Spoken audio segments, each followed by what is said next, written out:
नमस्कार। देश प्रदेश व दुनिया की तमाम बड़ी खबरों में आपका स्वागत है। आइए एक नजर डालते हैं आज की मुख्य हेडलाइंस पर। बड़ी खबरों में आज हम आपको बताएंगे हरियाणा में लेडी एएसआई को डिमोट कर हवलदार क्यों बनाया। बताएंगे हर महीने डीसी और एसपी को एक रात क्यों गुजारनी पड़ेगी गांव में। बताएंगे दिल्ली चुनाव में कैसे बढ़ सकती हैं केजरीवाल की मुश्किलें। बताएंगे हरियाणा की सोशल मीडिया इन्फ्लुएंसर काली को क्यों किया गया गिरफ्तार। बताएंगे किसान महापंचायत में राकेश टिकैत ने क्या दिया बड़ा बयान। बात करेंगे हरियाणा में 2 मंजिली इमारत को लेकर हरियाणा सरकार के बड़े फैसले की। बताएंगे केजरीवाल पर भाजपा ने क्या निकाला है चौथा फिल्मी पोस्टर। बताएंगे फेक आईडी बनाकर कैसे 700 महिलाओं को किया ब्लैकमेल। बताएंगे किसान महापंचायत में आमरण अनशन पर बैठे किसान नेता डल्लेवाल ने क्या दिया है बड़ा बयान। बताएंगे नाबालिगों द्वारा सोशल मीडिया अकाउंट्स इस्तेमाल करने पर सरकार ने क्या लिया है बड़ा फैसला। बताएंगे हरियाणा से जुड़ी एक मार्मिक खबर। बात करेंगे बिजली विभाग के कर्मचारियों की तानाशाही की। बताएंगे रोहतक पीजीआई के पूर्व प्राचार्य को क्यों किया गया गिरफ्तार। बात करेंगे हरियाणा सरकार के आदेशों की सरेआम कैसे उड़ाई जा रही है धज्जियां। बताएंगे क्रिकेटर युजवेंद्र चहल के तलाक से जुड़ी बड़ी खबर। बात करेंगे जुलाना से कांग्रेस विधायिका विनेश फोगाट के नए कदम की। बताएंगे एक कंपनी के मैनेजर को अपनी बहन का मोबाइल नंबर ना देना क्यों पड़ा महंगा। बताएंगे क्या दुनिया में कोरोना जैसी एक और महामारी फैल सकती है। अब देखिए खबरें विस्तार से। बड़ी खबरों में आइए बात करते हैं हरियाणा में लेडी एएसआई को डिमोट कर हवलदार क्यों बनाया। जी हां, हरियाणा के फरीदाबाद में पुलिस कमिश्नर ने लेडी एएसआई का डिमोशन कर हवलदार बना दिया। यह फैसला महिलाओं के खिलाफ अपराध में पुलिस के तय प्रोसीजर को फॉलो न करने के मामले में लिया गया है। पुलिस कमिश्नर सत्येंद्र कुमार गुप्ता ने कहा कि पुलिसकर्मियों को ईमानदारी के साथ कानून के दायरे में काम करना चाहिए। किसी भी किस्म का भ्रष्टाचार बर्दाश्त नहीं किया जाएगा। नए प्रोसीजर के संबंध में डीजीपी ने भी निर्देश दिए थे। पुलिस कमिश्नर ने महिला के खिलाफ सख्त कार्रवाई करते हुए उसे डिमोट करने का आदेश दे दिया। हरियाणा में अब सभी जिला उपायुक्तों यानी डीसी और एसपी को महीने में एक रात गांव में बितानी होगी, जहां वे लोगों की समस्याएं सुनेंगे और उनका तुरंत समाधान भी करेंगे। इसके बाद इसकी मासिक रिपोर्ट प्रदेश के ईमेल आईडी पर चीफ सेक्रेटरी के कार्यालय में भी भेजनी अनिवार्य होगी। डीसी और एसपी के अलावा पुलिस उपायुक्त यानी कि डीसीपी, पुलिस उप अधीक्षक डीएसपी, उपमंडल मजिस्ट्रेट, एसडीएम और जेल अधीक्षक पर भी ये आदेश लागू होंगे। यह आदेश सीएम नायब सैनी ने दिए हैं। दिल्ली विधानसभा चुनाव के लिए भाजपा ने उम्मीदवारों की पहली लिस्ट जारी कर दी है। लिस्ट में 29 नाम है। 16 सीटों पर कैंडिडेट्स बदले गए हैं, जबकि 13 पर मौजूदा विधायकों को टिकट दी गई है। नई दिल्ली से अरविंद केजरीवाल के खिलाफ प्रवेश वर्मा चुनाव लड़ेंगे। कालकाजी से आतिशी के खिलाफ भाजपा ने रमेश बिधुड़ी को मैदान में उतारा है। इस सीट से कांग्रेस ने अलका लांबा को टिकट दिया। दिल्ली में विधानसभा चुनाव की तारीखों का ऐलान जल्द होने वाला है। आम आदमी पार्टी सभी 70 सीटों पर कैंडिडेट घोषित कर चुकी है। कांग्रेस ने भी अब तक 3 लिस्ट में 48 उम्मीदवार चुनावी मैदान में उतारे हैं। भाजपा ने 29 उम्मीदवारों की लिस्ट में आम आदमी पार्टी से आए 4 नेताओं को टिकट दिया है। आइए बात करते हैं हरियाणा की सोशल मीडिया इन्फ्लुएंसर काली की गिरफ्तारी की। जी हां, हरियाणा में पानीपत में हिट एंड रन की आरोपी सोशल मीडिया इन्फ्लुएंसर प्रीति संधू उर्फ काली को पुलिस ने गिरफ्तार कर लिया है। वह नए साल की रात 31 दिसंबर की रात अपनी स्कॉर्पियो से दूसरी स्कॉर्पियो को टक्कर मारकर भाग गई थी, जिसमें दंपति और उनकी बेटी घायल हो गई थी। हादसे के बाद काली नीचे उतरी, लेकिन वहां हालात देख गाड़ी समेत भाग निकली। इसके बाद पीड़ित व्यक्ति ने उसकी गाड़ी और हुलिया बताकर उसका नाम पता बताने वाले को 51,000 रुपये इनाम देने की घोषणा कर दी। इस बारे में उन्होंने सोशल मीडिया पर भी पोस्ट डाली। जिसके बाद काली के ही किसी जानने वाले ने उसके बारे में पीड़ित को बता दिया, जिसके बाद पता चला कि वह जींद में सफीदों के गांव सिंहपुरा की रहने वाली है। इसके बाद पुलिस ने काली को गिरफ्तार कर लिया है। आइए बात करते हैं हरियाणा में हुई किसान महापंचायत की। जी हां, हरियाणा के फतेहाबाद जिले के टोहाना में संयुक्त किसान मोर्चा की किसान महापंचायत हुई। यहाँ किसान नेता राकेश टिकैत ने कहा कि खनौरी शंभू बॉर्डर पर किसान आंदोलन अभी 4-5 महीने और चलेगा। इससे भारत सरकार को फायदा हो रहा है, क्योंकि यह उनकी जमीन पर नहीं हो रहा है। इससे पंजाब सरकार को नुकसान हो रहा है। टिकैत ने आगे कहा कि सिखों को इससे नुकसान हो रहा है। लोगों में यह बात जा रही है कि यह रास्ते बंद करते हैं। सरकार चाहती है कि किसान आगे नहीं आए, यहीं उलझे रहे। इस आंदोलन का हम समर्थन करते हैं। डल्लेवाल की हालत खराब है, लेकिन हम उनकी मदद नहीं कर सकते। उनकी मदद भारत सरकार कर सकती है या फिर उनकी कमेटी कर सकती है। टिकैत ने कहा कि सिख समाज शहीदी से पीछे नहीं हटता। यदि डल्लेवाल को कुछ होगा तो उनकी कमेटी भी सरकार को बॉडी नहीं देगी और वहीं रखेगी। यह चिंताजनक बात है। संयुक्त मोर्चा ने उनसे बात करने के लिए 5 मेंबरी कमेटी बनाई, लेकिन बात सिरे नहीं चढ़ पाई। आइए बात करते हैं हरियाणा में 2 मंजिला बिल्डिंग के लिए पार्किंग जरूरी होने की। जी हाँ, हरियाणा के सभी शहरों में अब 2 मंजिल से अधिक वाले रिहायशी भवनों में स्टिल्ट पार्किंग अनिवार्य होगी। हालांकि समय के उपयोग की स्थिति में 3 मंजिल तक के भवनों में स्टिल्ट पार्किंग से छूट रहेगी। 4 मंजिल वाले सभी भवनों में स्टिल्ट पार्किंग अनिवार्य होगी। इसमें चाहे अलग अलग फ्लैट बेचे जाए या पूरी बिल्डिंग का मालिकाना हक एक ही व्यक्ति के पास हो। शहरों में वाहन पार्किंग की बढ़ती समस्या को देखते हुए सरकार ने यह फैसला किया है। दिल्ली में विधानसभा चुनाव से पहले भाजपा ने 4 दिन में आम आदमी पार्टी के संयोजक अरविंद केजरीवाल के खिलाफ चौथा पोस्टर जारी किया है। भाजपा ने केजरीवाल को दिल्ली का राजा बाबू कहा है। पोस्टर पर लिखा, आप प्रेजेंट्स करोड़ों का शीश महल। 1994 में आई गोविंदा की फिल्म राजा बाबू के गेटअप में केजरीवाल को दिखाकर सीएम आवास पर हुए खर्च को दिखाया गया है। 31 दिसंबर को जारी पहले फिल्मी पोस्टर में भाजपा ने अरविंद केजरीवाल को भूल भुलैया फिल्म के छोटा पंडित के किरदार में दिखाकर चुनावी हिंदू बताया था। आइए बात करते हैं फेक आईडी बनाकर 700 महिलाओं को ब्लैकमेल करने की। जी हाँ, दिल्ली में 700 महिलाओं से ऑनलाइन एक्सटॉर्शन का मामला सामने आया है। डेटिंग ऐप के जरिए महिलाओं को फंसाकर उनकी तस्वीरें वायरल करने की धमकी देने वाले एक शख्स को पुलिस ने गिरफ्तार किया। उसका नाम तुषार सिंह बिष्ट है और वह नोएडा में एक प्राइवेट कंपनी में टेक्निकल रिक्रूटर है।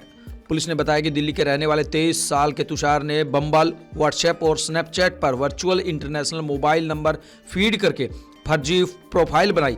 उसने खुद को अमेरिका का फ्रीलांस मॉडल बताया। प्रोफाइल बनाने के लिए ब्राजील के एक मॉडल की तस्वीरें लगाई।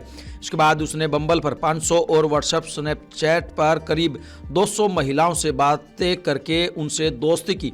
जैसे ही महिलाओं को तुषार पर भरोसा हुआ, उसने महिलाओं से प्राइवेट फोटो मांगी। जब महिलाओं ने उसे मिलने बुलाया तो उसने तस्वीरों को वायरल करने और डार्क वेब पर बेचने की धमकी दी। दिल्ली यूनिवर्सिटी के कॉलेज की 2nd ईयर स्टूडेंट्स का जनवरी 2024 में तुषार से बम्बल पर मैच हुआ था। तुषार ने धीरे धीरे स्टूडेंट से दोस्ती की, फिर दोनों ने एक दूसरे से प्राइवेट तस्वीरें शेयर की। स्टूडेंट ने तुषार को अमेरिकी मॉडल समझा था। उसने मैसेज करके तुषार को मिलने बुलाया। तुषार मिलने से कतरा रहा था। तुषार ने तस्वीरें वायरल करने की धमकी दी और पैसे मांगने लगा। शुरुआत में स्टूडेंट ने कुछ पैसे दिए। तुषार तब भी नहीं माना, उसने और पैसे मांगे। तब आकर स्टूडेंट्स ने 13 दिसंबर 2024 को साइबर पुलिस स्टेशन में शिकायत की। शिकायत दर्ज होने के 20 दिन के बाद अब आरोपी को गिरफ्तार किया गया। आइए बात करते हैं खनौरी बॉर्डर पर हुई किसान महापंचायत की। जी हां, हरियाणा पंजाब की खनौरी बॉर्डर पर किसानों की एक महापंचायत हुई, जहां 40 दिन से अमन अनशन पर बैठे जगजीत डल्लेवाल को स्ट्रेचर से मंच पर लाया गया। जिसके बाद उन्होंने 9 मिनट किसानों को संबोधित किया।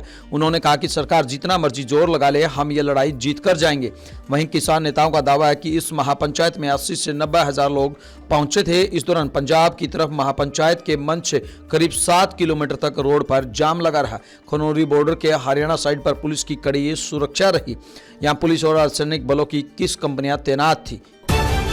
आइए बात करते हैं नाबालिगों के सोशल मीडिया अकाउंट की। जी हाँ, अब 18 वर्ष से कम आयु के बच्चों को सोशल मीडिया पर अकाउंट खोलने के लिए अपने पेरेंट्स की सहमति लेना जरूरी होगा। इसके लिए केंद्र सरकार ने digital personal data protection act यानी कि DPDP 2023 के तहत नियमों का ड्राफ्ट तैयार किया है। इस ड्राफ्ट को लोगों के लिए जारी कर दिया गया है। आइए बात करते हैं हरियाणा की एक बहुत ही मार्मिक खबर की। जी हाँ, हरियाणा के गुरुग्राम में मां की चिता को मुखाग्नि देते समय बेटा भी स्वर्ग सिधार गया। उन्हें शमशान घाट में सीने में तेज दर्द उठा था। जब वे शमशान में गिरे तो लोगों को लगा कि वह गम में बेहोश हो गए।